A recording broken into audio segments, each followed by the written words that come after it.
So all the buildings are now popped up. You can see I've got all the layers on except for this contours layer. And you can, when I turn on my extruded contours, you can start to see, especially over here where the steepest part of the site is, the buildings are kind of buried in there. So what we're going to do next is we're going to just move the buildings up. These are in a group. The easiest way to do this is to select the group, just click on it once, and then using your move tool, M on the keyboard, or M on the keyboard, or this tool up here.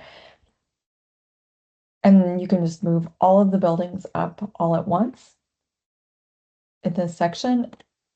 And then, for this one, I'm going to open this up. These guys are a little bit lower, this contour here. So I'll just move them up and down a little bit. So these guys need to go down 2 feet. So M on the keyboard. And I like to use the anchor point. And I'm holding Shift to select multiples. And then I might use, these guys are kind of hovering over this contour. So I'll anchor them to this lower one. If you don't, the shadows get a little goofy. So that's why we do it that way. And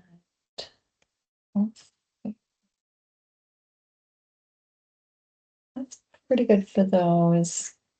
These guys are going to be a little bit different. We're going to move these up using the move tool again. I'm going to just grab them and move them straight up. So you see there on the blue, I have locked this to a vertical direction only. So if I'm moving this up and down, it could slide out of place. See, that's like moving it in the wrong way. If I know that I want it to just be vertical, and that I'm pressing the up arrow on my keyboard, and that gives me a vertical arrow. So I've just sort of moved it up and then moved it back down.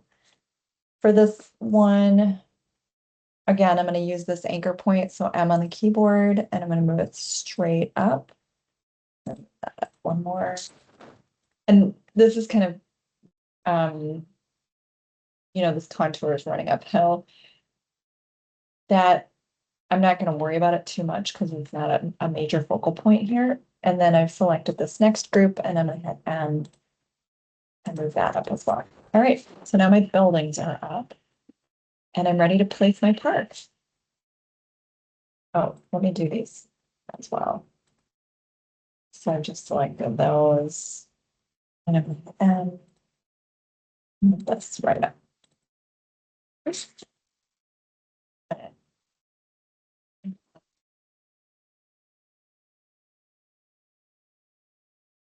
All right. Let's do up just a little bit more. It also works to just grab the intersection point sometimes. But I like to use these anchor points on the contour model, just because it gives it a really clean up and down movement. You don't have to worry too much about sliding it all over the place. But now I have a fully three-dimensional model that I'm ready to place my park into.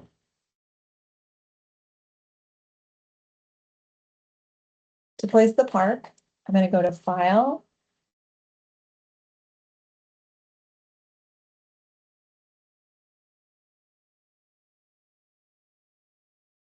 Import, and this one happens to be on my desktop in this folder, this project one folder.